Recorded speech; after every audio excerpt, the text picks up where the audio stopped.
श्रीगुरुभ्यो नमः। कर्कटे पूर्वफल्गुण्यां तुलसीकाननोद्भवां पाण्ड्ये विश्वंभरां गोदां वंदे శ్రీరంగనాయకి.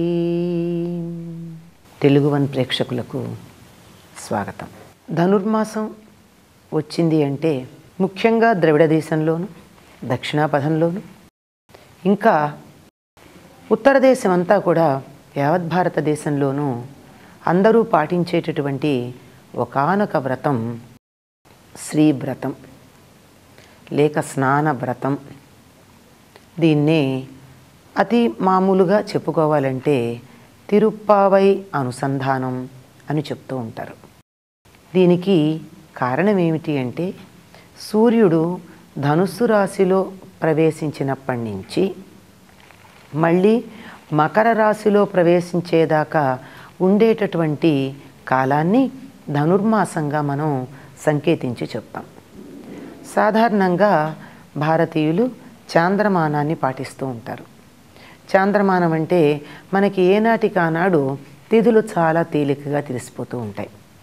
ఆకాశంలోకి చూడగానే సూర్యాస్తమయం అయ్యాక చంద్రుడు ఉండేటటువంటి ఆ చంద్రుడికి ఉన్నటువంటి కళల్ని బట్టి అతడు పూర్ణిమ నాడు ఏ నక్షత్రాలకు సమీపంగా ఉంటాడో దానిని బట్టి నెలలని తిథులని చాలా తేలికగా మామూలు కంటితో ఎటువంటి శాస్త్ర పరిజ్ఞానం ఉన్నా లేకపోయినా కూడా గుర్తించటానికి వీలవుతుంది. దీన్ని పాటించేటటువంటి భారతీయులు కొన్నింటి దగ్గరికి వచ్చేటప్పటికీ సౌరమానాన్ని కూడా పాటిస్తారు. మనకి ఋతువులు మొదలైనవి ఈ సౌరమానము చాంద్రమానము ఈ రెండింటి యొక్క సమన్వయం వల్ల మాత్రమే స్పష్టంగా తెలుస్తూ ఉంటాయి.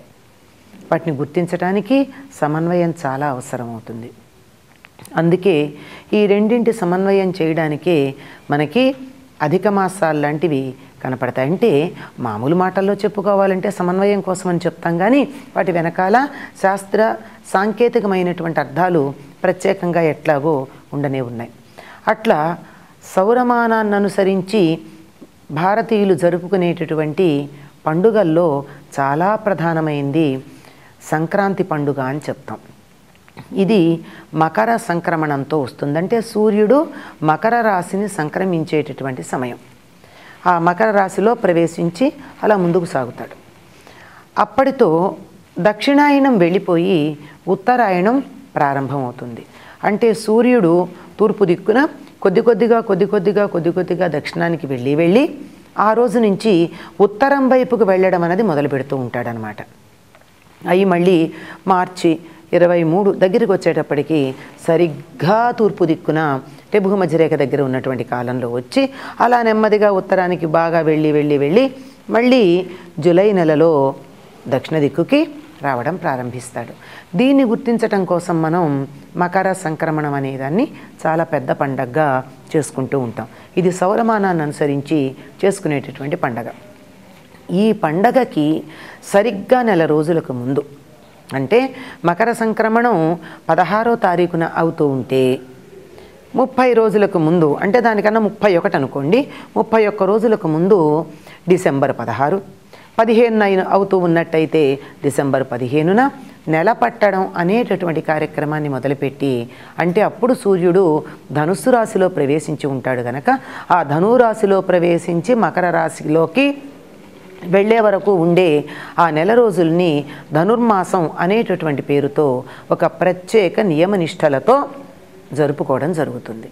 నిజానికి పంటలు ఇంటికి వచ్చేటటువంటి కాలం గనక ఈ కాలం అంతా వేడుకగా పండగగా జరుపుకోవడం అన్నది అన్ని ప్రాంతాల్లోనూ కనపడుతూ ఉన్నా దీని వెనకాల ఉన్నటువంటి అంతరార్థం ఏమిటంటే ఈ నెల ధనుస్సు అంటే ఎక్కువ పెట్టిన ధనుస్సుగా ఉంటుంది. గోడకు తగిలించి నారి తీసేసిన ధనుస్సు కాదు, ఇలా బాణం ఎక్కువ పెట్టినటువంటి ధనుస్సు ఈ రాశికి సంకేతం. అట్లా ఉన్నటువంటి ఈ కాలంలో సాధకులు గనక ఆధ్యాత్మిక పరంగా కించిత్తు సాధన చేసిన ఎక్కుపెట్టిన బాణంలాగా వేగంగా ముందుకు సాగడం జరుగుతుంది. అందుకని ఈ సమయాన్ని ఒక నియమబద్ధమైనటువంటి జీవితం గడుపుతూ ఆ ధనుర్మాసం అంతా కూడా వ్రతాలు పాటించాలి అని చెప్పారు. ఈ సమయానికి సరిగ్గా పగళ్ళు తక్కువ ఉంటాయి, రాత్రులు ఎక్కువ ఉంటాయి, చలి ఎక్కువగా ఉంటుంది, మనం ముడుచుకుని పడుకుందాం అనేటటువంటి కోరిక ఎక్కువ ఉంటుంది, కాస్త ఎండ ఉంటే ఎండలో కూర్చుందామనిపిస్తుంది, ఎక్కువ తినడం కూడా జరుగుతుంది. వీటిని అదుపులో ఉంచాలి అంటే అధికమైనటువంటి నిద్ర, అధికంగా ఆహారం తీసుకోవడం అదుపులో ఉంచటానికి ధనుర్మాసంలో తెల్లవారుజామున లేవడం మొదలైనటువంటి అనేక కార్యక్రమాలు ఉన్నాయి. ఆ వ్రతాల్లో ఏం చేస్తారో అవన్నీ తర్వాత చెప్పుకుందాం. చేయడానికి ఉన్నటువంటి కారణం మాత్రమే చెప్తున్నాం. ఇలా ఈ చేసేటటువంటి ధనుర్మాసంలో జరిగే ఈ మొత్తం నియమంలో కూడా ఇప్పటికీ సుమారుగా 1200 సంవత్సరాలకు ముందు, అంటే ఇంకా కొంచెం ఎక్కువే, ద్రావిడ దేశంలో జన్మించినటువంటి గోదాదేవి ఒక వ్రతాన్ని ఆచరించింది ఈ 30 రోజులు. దాన్ని ఆదర్శంగా పెట్టుకుని ఆవిడ ఆచరించినటువంటి వ్రతానికి శ్రీవ్రతం లేక స్నాన వ్రతం అని పేరు. ఆ వ్రతాన్ని ఈ నెల రోజులు పాటించడం అన్నది విశిష్టాద్వైత మత అనుయాయులందరికీ కూడా అలవాటుగా వస్తోంది. ఎవరైతే ధనుర్మాసంలో గోదాదేవి ఆచరించినటువంటి ఈ వ్రతాన్ని ఆచరిస్తారో వారందరూ కూడా భోగి నాటికి 30 రోజులు పూర్తవుతాయి. సంక్రాంతి నాటికి 30 పూర్తయిపోయి 31వ రోజు వస్తుందన్నమాట. దానితో పరమమైనటువంటి భోగాన్ని అనుభవించి భోగినాడు, సంక్రాంతి నాడు భగవంతునిలో కలిసిపోవడం అన్నది, అంటే జీవాత్మ పరమాత్మలో కలిసిపోవడం అన్నది జరుగుతుంది అని మనకి చెప్పారు. అంటే ఈ ధనుర్మాసంలో ఏ రకమైన నియమాలు పాటించాలో, ఎటువంటి వ్రతాలు చేయాలో, సాధనా క్రమం ఎట్లా ఉండాలో గోదాదేవి మనకి తెలియచెప్పింది.